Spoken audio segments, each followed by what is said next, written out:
전라도 정도 천년기획, 전라도의 인물들을 조명합니다. 정치, 경제, 학문, 예술 분야까지 역사적으로 큰 업적을 남긴 인물부터 현대의 인물들까지 우리가 잘 몰랐던 역사 이야기를 해볼 텐데요.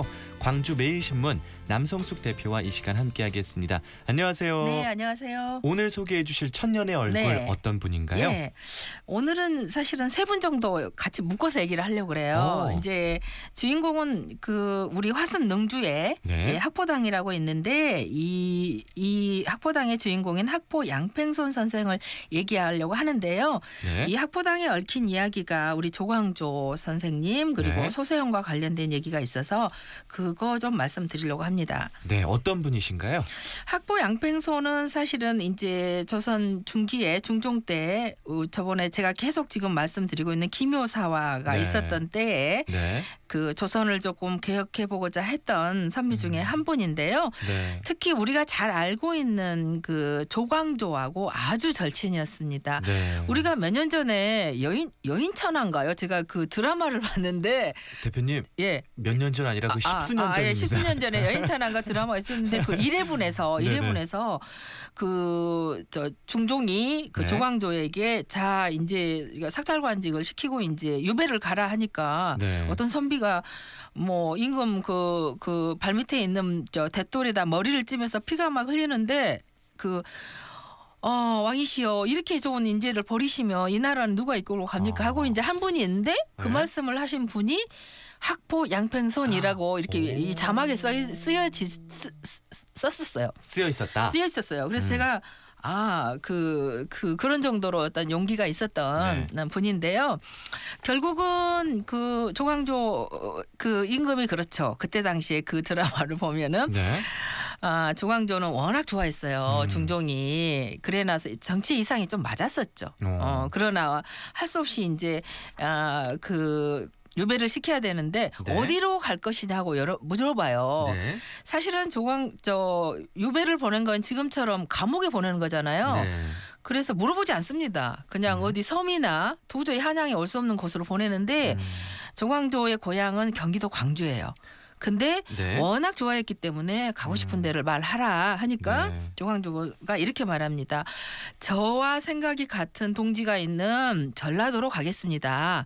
전라도로 가겠습니다 하고 제 친구의 집인 학포 양팽손과 같이 가겠다 해서 이분은 그 유배를 능주로 와요. 능주로.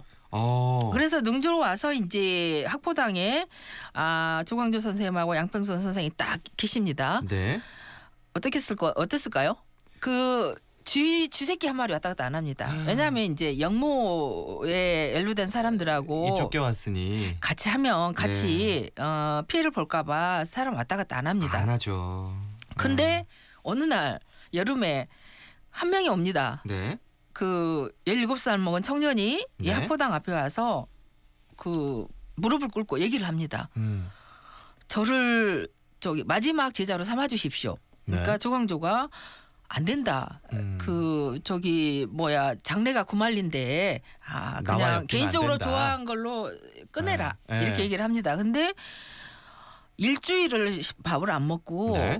한여름에 그렇게 앉아 있다 보니까 저 애가 죽게 생기는 거예요. 네. 그래서 뭐 이래 죽으나 저래 죽으나 네. 들어오너라 해서 이름이 무엇이냐 하니까 저는 소세공 네. 양산보입니다.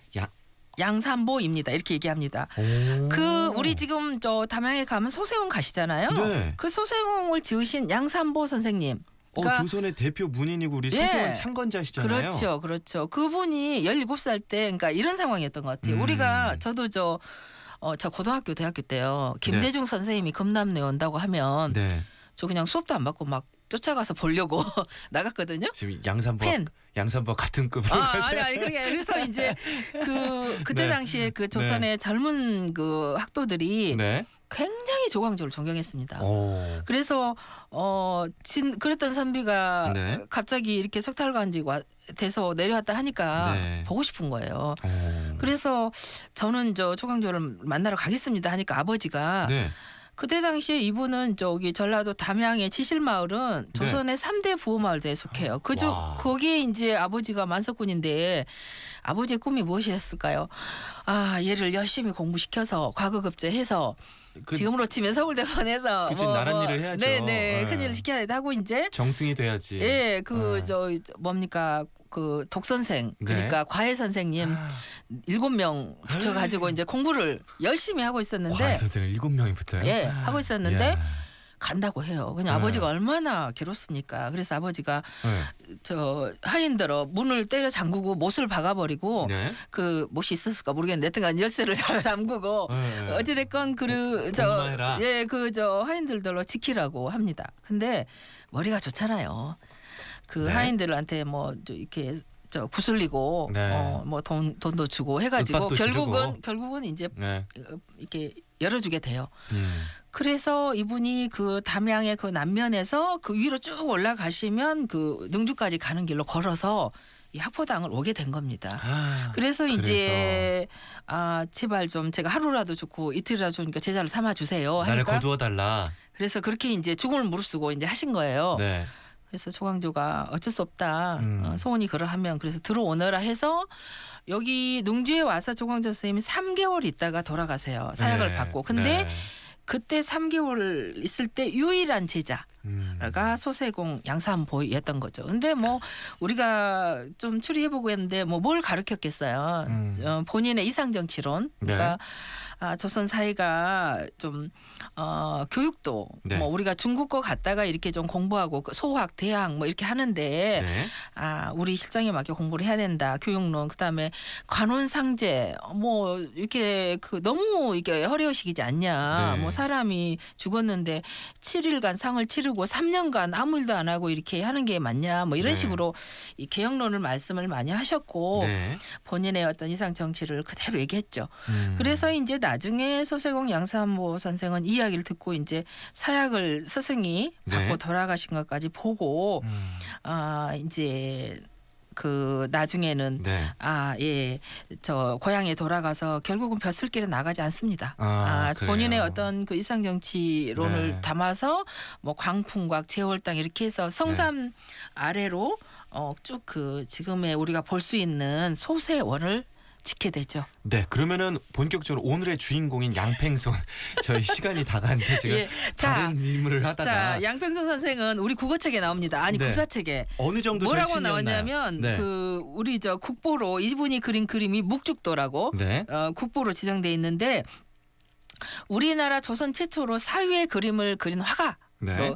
근데 사실은 아까 말씀드렸지만 정치 개혁가잖아요. 네. 근데 이제 일찍 이제 그 뭐 그런 관직은 좀 일찍 접고 네. 고향에 내려와서 이제 후학들을 기르면서 그림을 그리고 이렇게 했는데 네. 나중에 좀 말씀드리고 싶지만 이분이 그린 이 사유의 그림이라는 게 우리가 지금 한국에서 말하는 한국화의 어떤 기초가 됩니다. 그래서 그 지금 국보로 지정된 묵죽도 같은 경우는 네. 당시의 그림은 사군자를 쳤어요. 예를 들면 죽을 친다 그러면 대나무를 이쁘게 그리고 네. 그다음에 거기다가 두보의 시나 네. 뭐 중국의 시를 갖다 쓴 게 이제 우리나라의 사군자 선비들이 하는 사군자였는데 네. 이 생각해 보니까 양평선 선생이 깝깝한 거예요. 내가 지금 저 거의 귀향 아닌 귀향 와가지고 화가 나 죽겠는데 이 부드러운 그림을 그리라는 게 말이 안 되잖아요. 그래서 자기 생각을 그대로 표현해서 굉장히 화가 났다는 표현을 그립니다. 네. 묵죽도 혹시 찾아보시면 네. 굉장히 대나무가 힘이 있어요. 네. 이렇게 그려놓고는 뭐라고 쓰냐면 시를 쓰지 않고요. 나 네. 지금 마음이 심란하고 나라의 꼴이 이러니 뭐 화가 난다 이렇게 그냥 씁니다. 네. 이게 이제 자신의 생각을 표현한 최초의 그림을 그리신 분. 나중에 이게 이제 제가 나중에 말씀드리겠지만 네. 남종화 그다음에 진도의 울림산방의 남종화 와. 한국화 이렇게 네. 되는 어떤 기본이 되죠. 네. 그래서 한국은 한국 미술사에서 한국 미술사를 파고 내려오면 우리 그 양산보 선생님을 양평 선생님을 만날 수밖에 없고요. 네. 제가 이제 그림 이야기까지 갔는데 네. 아까 이제 그 우리 양산보 소세공 양산보 선생이 이제 3개월 있을 때 네. 양평송 선생도 같이 이 양산보 선생 선생을 이렇게 좀 가르치는데 기여를 했던 분이고 네. 이분의 어떤 이런 그 풍류나 또는 의로운 정신이나 이런 게 그대로 대물림이 됐던 것 같아요. 네. 이제 아까 그 양평선 선생과 양산모 선생은 뭔 관계일까요? 같은 양씨잖아요. 제주양씨로 네. 본관이 같은 두 분이 팔촌. 네. 예, 그러니까 이제 친척, 네. 친인척. 예, 그쵸. 예. 그래서 어떤 그 가계의 정신을 이었던 가계로도 할 수가 있고요. 굉장히 요즘에 이제 브로맨스라는 말이 많이들 들리는데요. 네. 이 정암 조광조와 학포 양팽소는 정말 네. 죽음마저 초월한 두 선비 브로맨스였다. 네, 요즘 말로 맞습니다. 예. 하고 실제로 조광조가 양팽소한테 네. 인욕이 없는 완전한 사람이다라고까지 네. 찬사를 보내셨다고 맞습니다. 해요. 인품이 아주 훌륭하셨던 분이고요. 네. 조광조 선생님이 이제 사역을 받고 돌아가셨는데 네. 어떤 분 하나가 관 하나를 빌려주지 않고 뭐 저기를 전혀 그냥 협조를 하지 않아요. 그치. 그래서 상을 치를 수가 없어서 네. 우리 그 아까 말씀드린 소세공 양산보하고 양평선 선생이 네. 이 학보당 뒤쪽에다 가묘를 그냥 합니다. 아, 그래갖고 나중에 이제 우리 조광조 쌤 후손들이 네. 그 경기도 광주로 옮기면서 네. 지금 현대 경기도 광주에 이제 묘지가 있게 됐는데 그래서 사실은 그 우리 저 경기도 광주에 있는 조씨들하고 네. 능주의 양씨들은 거의 네. 이 혈육처럼 지냅니다. 지금도. 아, 지금도요? 지금도 제사도 같이 지내고 여기 그 능주에서 같이 그 저기도 하고 와. 아름다운 역사죠. 오, 네. 그렇군요. 네. 아니 이렇게 양팽손 선생님이 고생을 많이 하셨잖아요. 네. 기녀사회 때 어쨌든 삭탈관직을 당하고 은둔하면서 예. 글과 그림을 그렸는데 예. 제가 아는 거는 굉장히 그 자손복이 네. 많아서 많은 네. 아들들이 있고 지역사회의 명망가로 예. 일제강점기 그리고 현대 지금까지도 그 종부들이 있다고 하는데 맞습니다. 그 얘기도 좀 해주시죠. 예, 나중에 말씀드릴게요. 네네. 그 이분들 이제 양씨 집안에서 뭐 의병장도 나오고 네. 이후에 이제 지역사회 기였던 분들이 굉장히 많이 나오세요. 네. 근데 그 여기 어찌 됐건 이선비의 그런 원력이 네. 예, 작용을 한 것 같습니다. 네. 그 의미를 좀 말씀드리면 제가 이제 세 분을 묶어서 말씀드렸는데 네. 요즘에 이제 광주를 문화 중심 도시, 아시아 문화 중심 도시라고 할 때 네. 어떤 것 때문에 그 다른 지역하고 다른 어떤 문화적인 역사가 있느냐 네. 그러면 되게 사람들이 그림을 좀 많이 붙여놓고 네. 저길 좋아하고 뭐 이 정도 하잖아요. 근데 이런 어떤 그 사회 공동체 의식, 정치 의식, 정의감 네. 또는 이런 것들을 문화로 승화시켰던 게 벌써 500년 역사가 넘고 네. 이런 것들이 대물림 해오면서 사실은 한국의 미술, 한국의 문학, 한국의 국악 뭐 이런 거를 광주 이쪽 지역에서 태동을 시키거든요. 네. 어떤 독특한 개혁 의식을 가지고 그렇게 굉장히 저는 이제 역사 속에 그런 기반이 있다고 보거든요. 네. 양팽손 선생은 조광조하고 인연뿐만 아니라 이후에 어떤 소세공에 영향을 미친 것, 그다음에 예술사에 그리고 이후에 자손들이 그런 어떤 정치적인 철학을 이어간 것 이런 것들이 네. 굉장히 중요한 인물로 지금 평가를 받아야 할 부분인 것 같습니다. 네, 우리 양팽손 이 학포 종가의 가훈이 네. 그 충효절의였다고 해요. 네. 나라에 충성하고 부모에 효도하고 네. 굳건한 절의를 지켜라 네. 해서 가훈을 가지고 지금까지 내려져 오고 있다는데 그러게요. 우리 대표님이 마지막으로 네. 시간이 이제 다 되는데 학포 양팽손이 전라도 천년의 얼굴로 기억돼야 할 이유 네. 한마디만 정리해 주시고 마무리할까요? 아까 말씀드렸지만요. 네. 저 같으면 그렇게 임금이 삭탈관직 시켜가지고 쫓아내고 이러면 충절하고 싶겠어요. 역시 포용력이 강하고 본인의 어떤 분노를 의기로 네. 승화시킨 네. 전라도 기질을 잘 갖고 계신 분 같습니다. 그냥 지금 15분 정도 설명 들었는데 네. 누가 봐도 우리 광주 정신, 호남 정신이신 분이잖아요. 네. 나중에 이분 또 네. 얘기 아까 말씀하신 그 지역, 네. 그 집안 이야기도 해주시면 좋을 것 같습니다. 네. 오늘도 너무 재미있게 잘 들었습니다. 감사합니다. 네.